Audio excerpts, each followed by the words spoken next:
She said, well, Dad, I'm saving money. I go, okay, great. Figure she's going to do a trip to Disneyland or buy a new dress or something. And now, granted, she's 9 years old at this time. And I said, so what are you going to do with the money? And then she was still hesitant to tell me because I think she didn't want to deal with my response to it. And she goes, well, Dad, I'm going to build an orphanage, a hospital, a school, a church in Haiti. Talking with people about how to have a great retirement. This is the Rock Your Retirement Show. We don't talk about money, but we talk about almost everything else you need to rock your retirement. Now, here's your host, Kathy Klein. Welcome to Rock Your Retirement. This is the show where we talk about what you need besides money before you retire. Or if you're already retired, we can give you some great ideas on how to have a better retirement. Remember, there are other things to talk about besides money when dealing with retirement. And if you'd like to have a more interactive experience, join our private Facebook group by searching for Rock Your Retirement Community on Facebook. Our guest for today is Bill Manassero, and I'm so excited that he is here talking to us today. He is the president and founder of Child Hope International, which is a nonprofit, a 501c3 for those technical people out there. It's a charitable organization that works with orphaned, abandoned, and at-risk children on the streets of Port-au-Prince, Haiti. The Manassero family's unique ministry helped street children get off the streets and build a promising life for themselves in the Haitian society. And you know, I have a really good friend that goes to Haiti once a year at least, and probably more than that. And then I've got another business acquaintance who does it too. So we're going to talk to Bill about that. His family served as missionaries in Haiti from 2003 to 2015. And then when he decided to come back to the States for retirement, he started investing in real estate as a means to fund their retirement and help their Haitian mission. He now shares his real estate knowledge with other seniors through his Old Dog, and dog is spelled D-A-W-G, REA Network, which is a website, a blog, and a weekly podcast just like this. Now, before he went into full-time missionary service, he and his wife, Suzette, have, 7 children and 4 grandchildren. I'm going to ask him, is he Mormon or is he Catholic? So the Manasseros were featured in Soledad O'Brien's 2010 CNN's documentary Rescued, and on a 2-hour Oprah Winfrey special about Haiti in 2012. Now, we're not going to talk about his real estate investments, but we are going to talk about volunteering overseas and how this can help your retirement. So, Bill, welcome to the show. Well, thank you so much for having me on, Kathy. I'm really, really thrilled to be here. This is going to be great. That was a mouthful. So, are you Mormon or are you Catholic? Neither. I think it's against the law to have that many children if you're not Mormon or Catholic. Yeah, I know. We just kind of collect them wherever we go. Actually, when I married my wife, she had 2 young children. So I was kind of sort of instant papa there. And then we had 3 of our own. And then we adopted 2 beautiful little Haitian babies. Oh, that is so awesome. I love that. So how old are the Haitian babies now? Well, they're not babies anymore. They're 12 and 16. Oh, so okay. The 12-year-old is Kenny or Kenson, and then the 16-year-old is Francesca. Oh, wow. Okay. So it must have been a big culture shock for them to move from Haiti to the U.S. Oh, big time. Yes. Yeah. It was, their eyes just were wide. First time on an airplane flying over, it was, their eyes were just open wide, and they stayed that way for the next 3 weeks. What about getting involved in schools? Are they homeschooled, or do you put them in public school or a private school? Actually, one's in a private school, one's in public. The younger one's in a private school, but all the other kids are in public school, and they adapted really, really well. They're smart kids, and they love athletics. They're both just amazing athletes as well. That's awesome. Now, when they moved over here and they went into public school, was it completely different than schools in Haiti? Yes and no. They were in a private school there. We were in a school that was a lot for expats. And so it was an English language school, which was good because their English is very, very good. So the transition wasn't that different, although that was a small school when they came here. They're at a school where, for example, the high school that my daughter goes to is like 3,000 plus or more. That is a little overwhelming. And obviously, there's a real difference culturally because in Haiti, they don't mouth off. No, not at all. Not at all. And very strict. The schools. It's a French sort of school educational system there. So, it's very, very strict and uniforms and the whole 9 yards. And they come here and, the kids are dressed very different than what they're used to. So, almost naked? Yeah, pretty much. So I'm constantly having sit downs with my daughter and my son, about what's good to wear and not so good to wear. What a big culture shock for both of them. Seriously. Now, they're both teenagers, so are they adapting to the teenager mouthiness that we have here in the United States? Hopefully not. It's a daily struggle. The phones it just would drive me crazy. The walking around, not even looking where you're walking as you're texting or whatever you're doing. That can drive me a little bit crazy. And so we have little vacations from the phone every now and then. Well, plus you're a grandparent, right? That's right. So you're a generation ahead of these children, right? Probably I would say probably a little older. When I went over to Haiti, I was around 50 and I'm 61 now. So yeah, so normally we'd be experiencing sort of the empty nester, but I have another child, Elijah, who's Francesca's brother, who's also 16. So we're not too far off. All of my other kids are, out of the home, but we've got 3 here with us. And so, yeah, probably most of my friends are empty nesters right now. And I still have a little ways to go, especially with Kenny, who's going into 7th grade. Of course. Well, it's big culture shock. People who grew up in our generation, I'm a little bit younger than you, I'm 50, but our generation and looking at what the kids are doing today, not only with technology, but also just with the way they treat people my age. Yeah, I know exactly what you're saying. Well, luckily, I would say I'm pretty blessed then because these kids are very respectful of adults. Of course. One of the stories that's always really interesting is when, let's say we go out to eat and we'd be at a restaurant or something and there'd be like a little birthday party and nearby, and Frankie, we called Francesca Frankie. Some of her friends were part of the birthday party. When they would see her, they would all come over, and there'd be a line of young teenage girls coming over, and they would go around and they would kiss everybody at the table. And they go, the French, very formal kind of French greeting. And they would first start with the oldest out of respect, and then they work their way around. Yeah, this is really common. So even when Frankie went to school here, it was not uncommon to her. She would go up one of her teachers and, give them a kiss. Greet her with a kiss. And it was like, no, the teacher's running. The teacher's running. No, don't touch me. I'm going to lose my job. Yeah, I don't want a lawsuit, But I'm glad to see that your daughter is teaching some of our children respect. Yes, my daughter is a very respectful young girl. Great. That's absolutely great. So I love hearing about your family, but let's talk about what made you go to Haiti in the first place. That's a big story. I'll try to keep it short. Right before we went to Haiti, we had a children's music ministry. So we wrote and produced children's music and traveled all around the world. We did family concerts and played for camps and for schools and all kinds of things. And my next level of children, of which Elijah is sort of a member of that group there, have Vienna at 20 and Ariana, who's 24. At that time, when we were traveling around, I would have my daughter Ariana, who was very active in what we did, our ministry. We had a whole band, we traveled around kind of like the Partridge Family or whatever. And anybody here knows who they are even. My daughter would do like hand motions and so forth to go along with the songs, and she'd sing.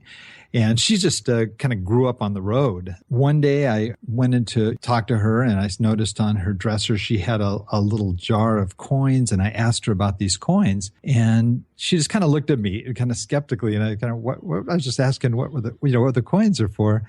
And she said, "Well, Dad, I'm saving money." I go, "Okay, great." Figure she's going to do a trip to Disneyland or buy a new dress or something.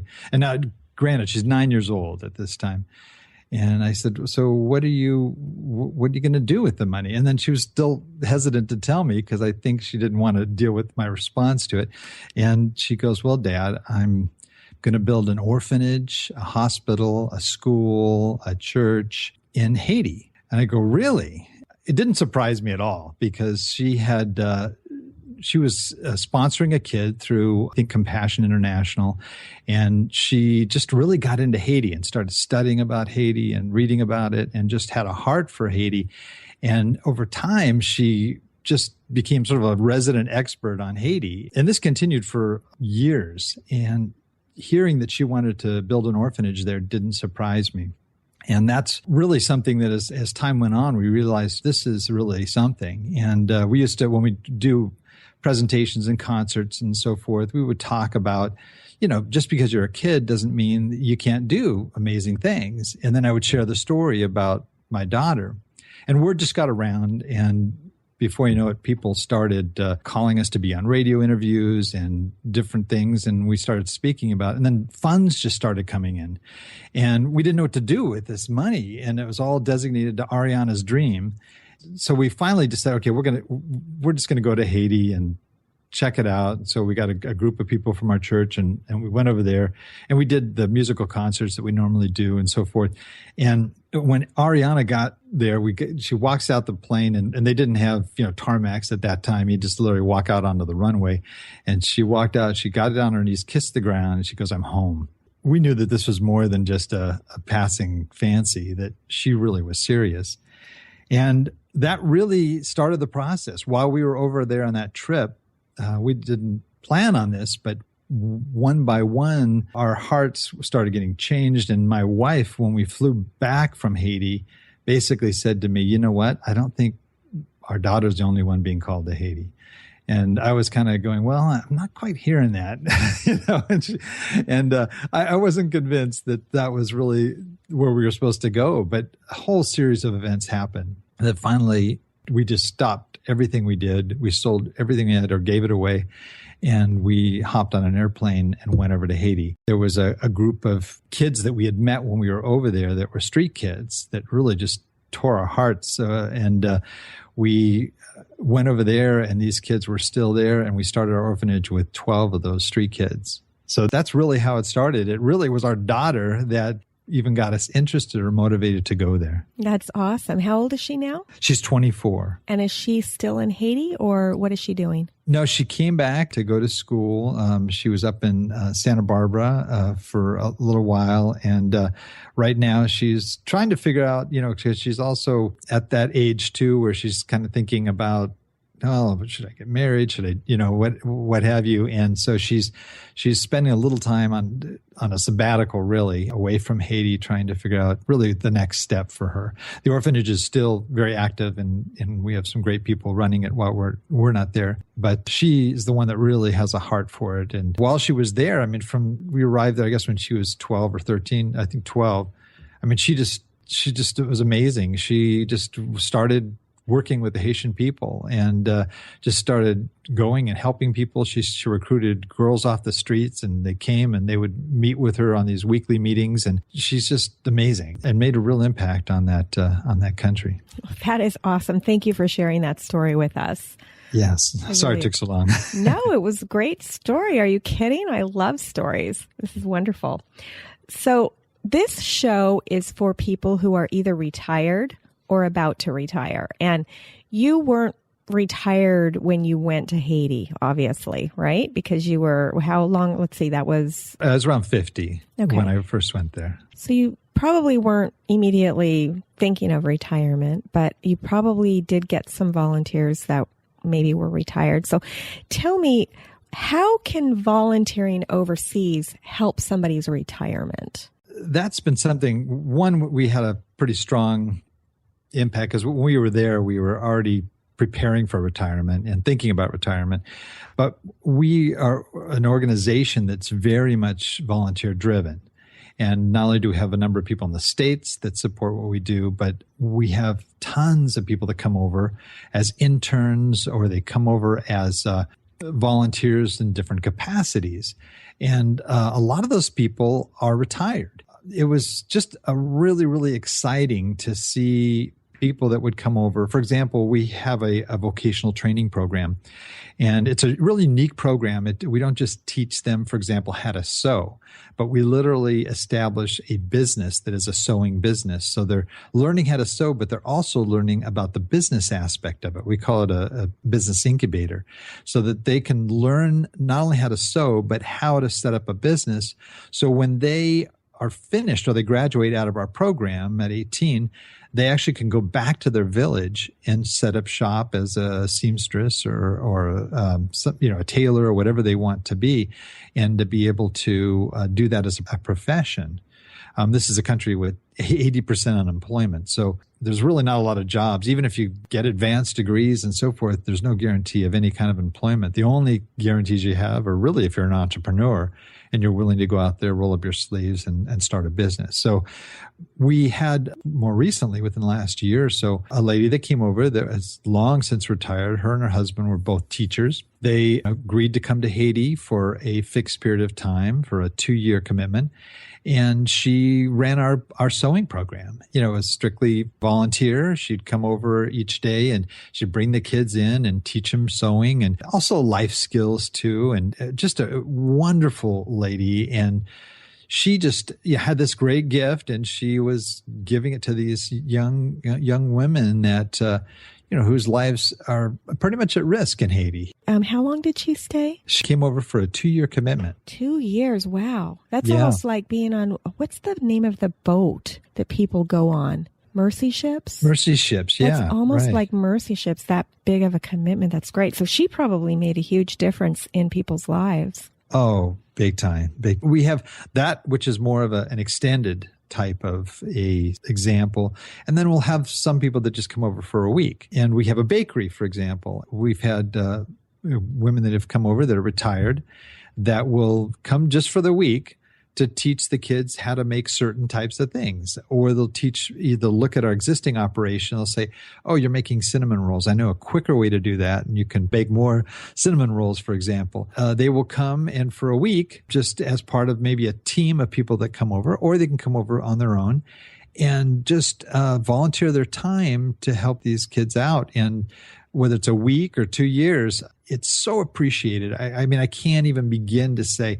And a lot of people say, well, what can you do in a week? I have seen relationships that have been developed in less than a week, where they connect with the kids over there and they continue to correspond with them when they go back to the States. And in many cases, even help them if they're moving on to advanced education. Or just recently, we had one girl who the folks that she met that was over there on a missions trip helped her to get over to the States. And now she's attending college in Washington State. Very smart girl who lived on the streets most of her life. And in fact, it's just a real touching story. She had her hair cut very short when we first met her. I was called by a friend of mine that had another orphanage, and he said, I think you need to help us out. We understand you have a girls' home. And I say, yeah, we do. And he goes, well, we're only a boys' home here. And there's been a resident here that we thought was a boy that has been living here for, over a month. And I said, really? And he said, yeah. And she can't stay because we're obviously a boys' home. But she had, on the streets, she kept her hair short. She beat up half the boys on the street. She was a tough cookie, but she was also very fearful on the street because a lot of bad things happened. And so she found solace in this boys' home, but obviously her cover got blown at one point. And so she came to move in with us. Just a real tough girl. we just saw her blossom into this amazing, beautiful young woman who she didn't even start school until she came over with us. And so she was around 12. Wow. She started school. She skipped maybe 2 or 3 grades a year. I mean, she was that smart and got actually up to grade level for her age. So much so that she was able to not only finish school in Haiti, but to go directly into college here in the States. You know, I love that. That's really a great story as well of something that your team was able to do that made a difference. But I want to circle back to something that you said earlier, and that was basically building a community, not just with the people that you're serving, but the people that you're serving with. You said that there were groups of people that would come together, and I think that's what my friends do. I think they go like maybe in a group of 10 or 15 through their church, and it really makes them closer together. Can you talk about that? That was a regular part of our life there. We have a guest house over there, and teams are just constantly coming and going, and all different types of teams. You know, we have church groups. We have people that will just come over with their family, and maybe they want their kids to experience Haiti, and a lot of different situations like that. But what's really neat is that it's very often multicultural. It's very often multi-generational. And so you'll have folks there that are in their 80s, and you'll have some that are 8 and 16 and 22 in the same group. And one thing about Haiti is it's a hard place. I mean, it's just a very, very hard place. And I don't know anybody that's ever come there that has not walked away major league impacted. I've seen one family, a very well-off family from Carpinteria, and the grandmother brought her 2 daughters, twins, her granddaughters, to come to Haiti because, frankly, she just said that they were out of control.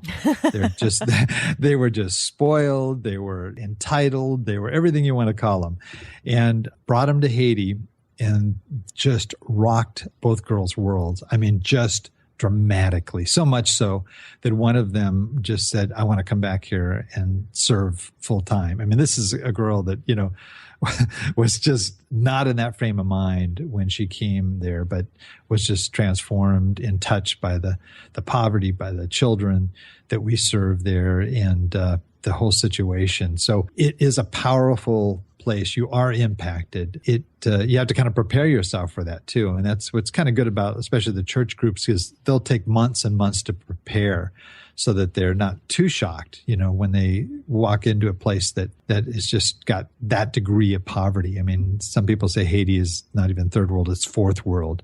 It's just so poor and so backwards and so forth. So it's a powerful experience as a community. I've seen teams bond, and then teams may come together where they don't even know each other from different parts of the country or even different countries, and they will come together and they unify because of this. It just draws people together. We encourage each group to have sort of a debrief each day. And sometimes people will just talk and just cry. They'll just talk about what they've seen, a child that they encountered or a situation that they saw, and they'll just cry, and there's such a bond that gets established in not only short-term teams, but the longer-term people that come and serve there as well, that they have to form a community just to be able to encourage each other and to support each other, during this experience. Wow, that just seems amazing. You know, obviously, I've never been to Haiti, but again, I've heard about it. Now, the volunteers they're either doing a short term, like a 1 week, or they're doing this long term. You know, like the woman who came and taught your people how to sew. When people are there, do they have any time off, or is it just work, stress, or do they get to see Haiti? That's a big part of what we really try to encourage for those that do come and serve, even for short term. Haiti is, a lot of people just forget, it's in the Caribbean, and it is a very beautiful place. But unfortunately, what most people see is really the ugly part, the extreme poverty, the slums and so forth. But if you go just a few hours up the coast, you're going to see beautiful turquoise blue waters. There are even beach resorts up there that would rival anything you'd find anywhere else in the Caribbean, just beautiful places. And then there's waterfalls, and there's mountains, and there's mini rainforests. And Haiti, even the name Haiti means mountainous place. So you'll see some beautiful mountains, and you can go up to 7,000, 8,000 feet in Haiti. There's snow. I know it's hard to believe, but during the winter areas, you actually have snow. It doesn't stick, but it snows in those upper mountain regions. So it's a beautiful place. And we always cut out time for people to go and just to see Haiti, what it really is, and to be able to appreciate it. And the longer term people that are there, same thing. You'll have people that really just have a heart to serve. And sometimes we just had to say, stop. Okay, go, enjoy. And again, we have the older people joining together with the younger people, and they do a lot of things together and form some amazing friendships. So it's all about community here. That is really awesome. You've told us some really great stories, and thank you for that. Sure. Besides what you've already told us, was there one story that just touched your heart that would make you want to go back? Oh, I don't know that I could narrow it down to one story. There was a lot that happened, but I think the biggest impact was the earthquake, when the earthquake hit. And that was devastating. We were there at that time.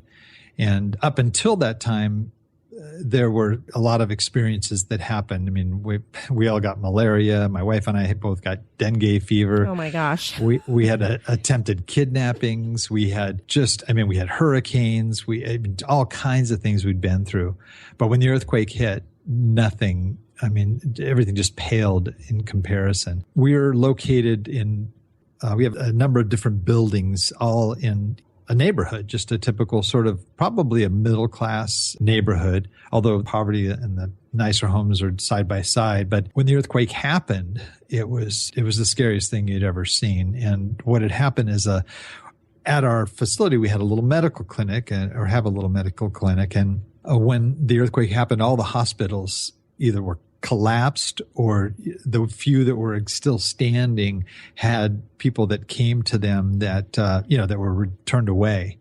And so we were gathering all our kids together, just making sure everybody was okay after the earthquake. I mean, we were real blessed. Not a single one of our buildings collapsed, although a building right next to our building completely collapsed. And then there was another one on the other side that collapsed. But we were just really blessed. All we had is one little wall that fell down, and it fell on one of our little girls at 4 years old. And oh no, was she okay? Oh yeah, just all she did is she had a broken leg, so she was in great shape. But after the earthquake, what we had done is brought our tables out, and we had 2 nurses there, one that had just arrived that week, and luckily she was an urgent care nurse, and we were just there to check on the kids and check on them, make sure they were all okay.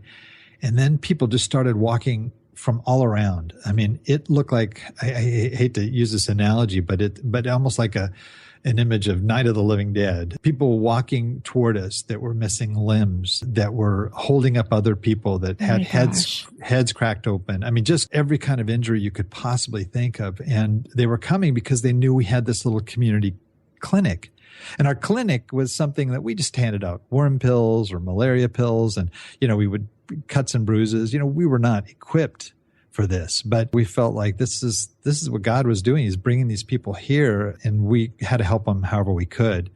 So we have a feeding program where we feed hundreds of kids every week. And we had these tables, plastic tables, and we brought them all out and opened these up, put sheets on them, and started laying these patients on these tables.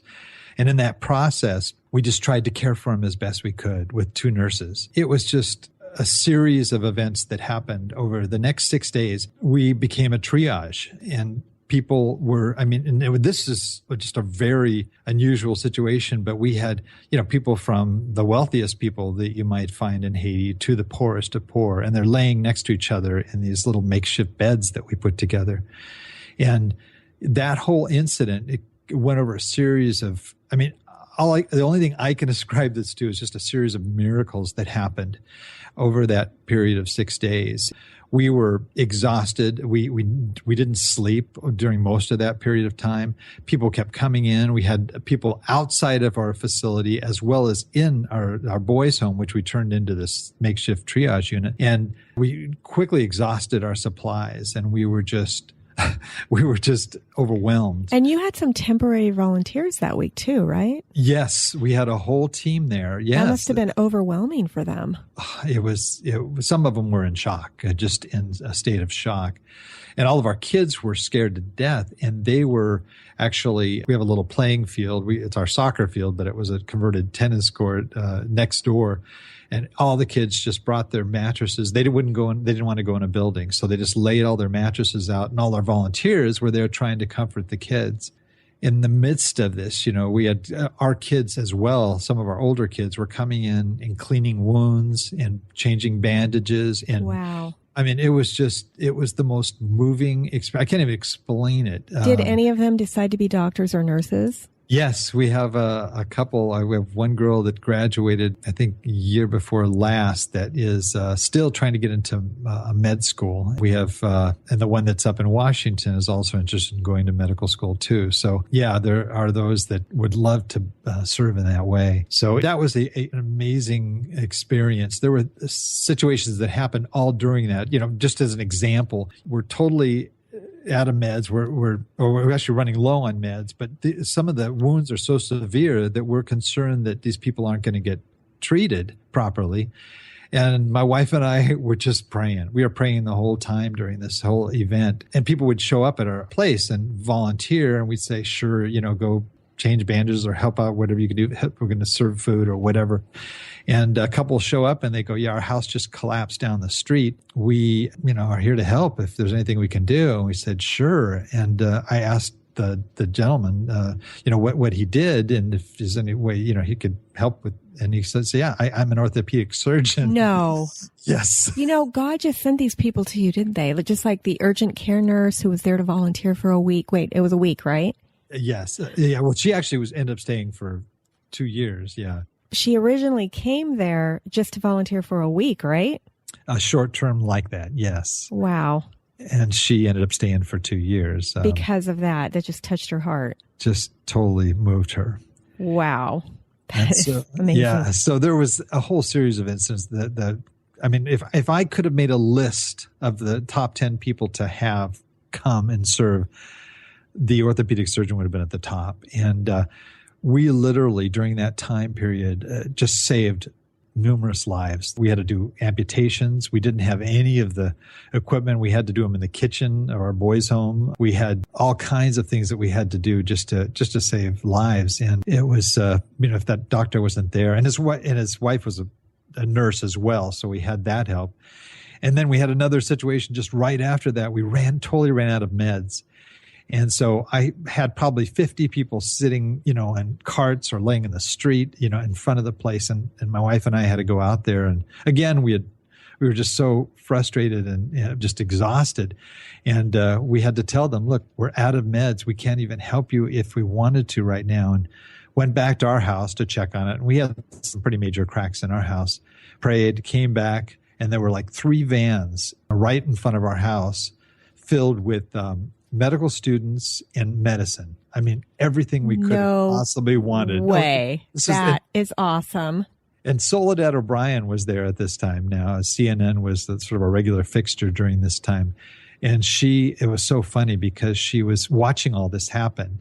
And I don't even know, what she believes or doesn't believe, but it was so funny because it was like she would turn to us and she'd say, well, how did that happen? And eventually she said, forget it. I know what you're going to say. God provides. That's it. One word, 3 letters. And she ended up writing a book after that experience that she profiled that incident and the things that happened while she was here during the earthquake. That is so amazing.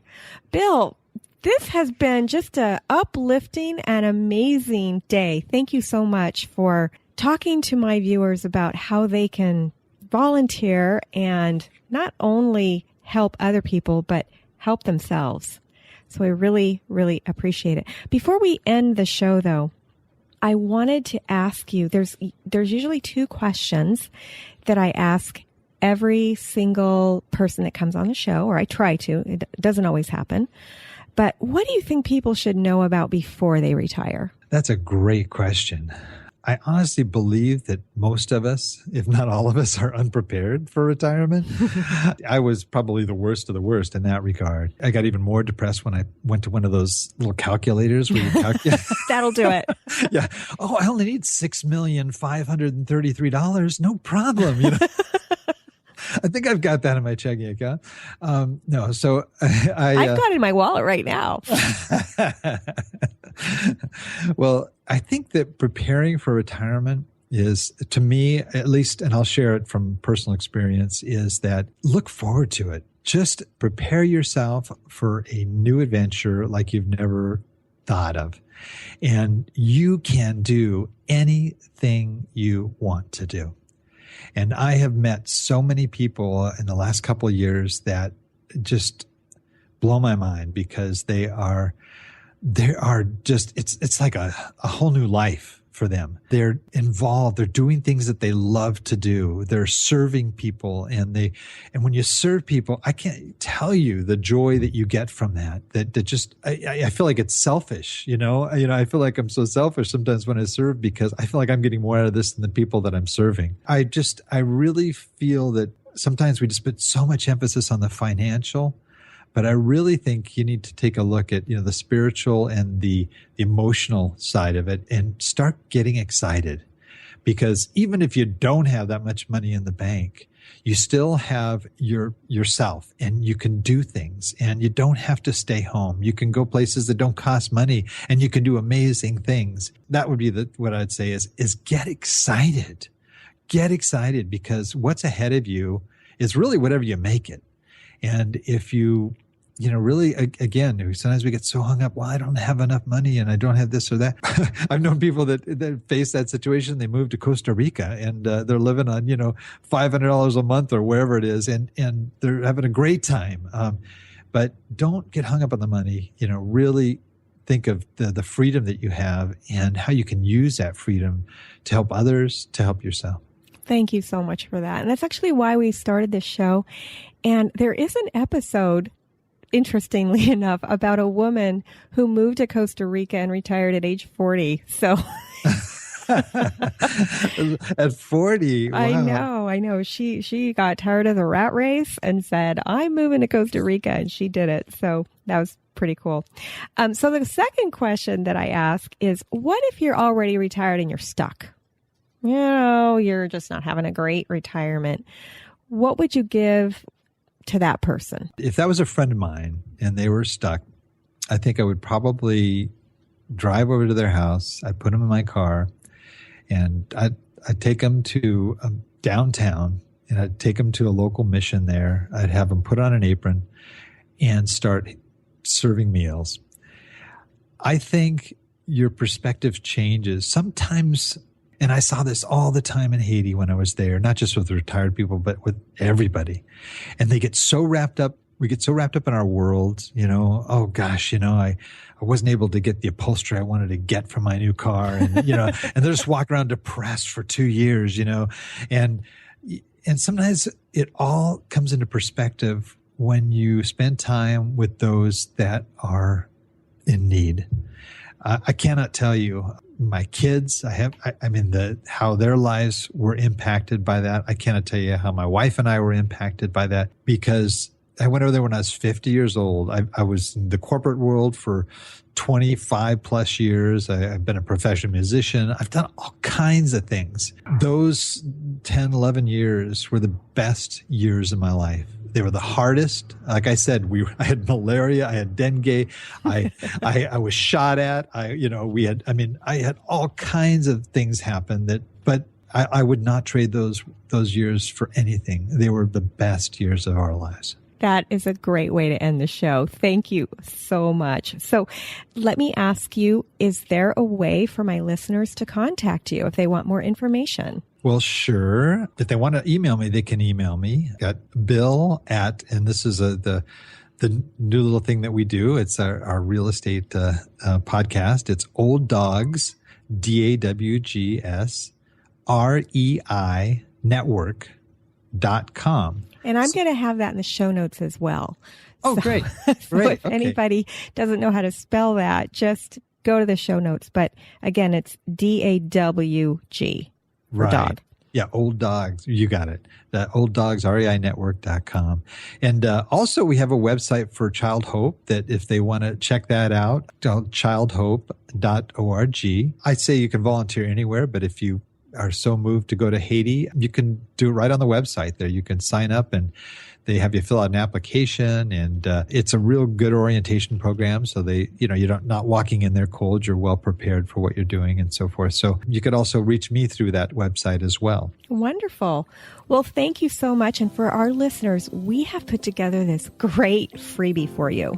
It's some of the things that we talked about today, about 3 ways volunteering overseas can give you a better retirement. And you can get that absolutely free by going to rockyourretirement.com/volunteer overseas.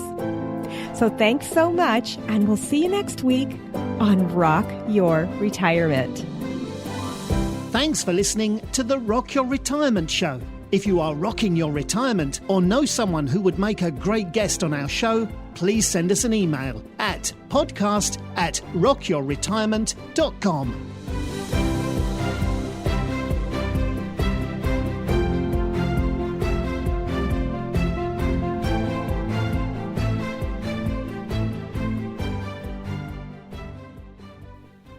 Hi, this is Kathy. When I'm not hosting Rock Your Retirement, I'm helping people with their Medicare insurance. One of the times you need to check your Medicare insurance is when you've moved. To get my free guide, 5 Things You Need to Know About Medicare When You Are Moving, just go to medicarequick.com/move. And in the meantime, listen to these cool disclosures. Neither Medicare Quick nor its agents is connected with the federal Medicare program. Medical insurance licensed in the states of California, Florida, Nevada, and Texas, and Medicare Advantage and prescription drug plan service areas vary. California Insurance License 0797566.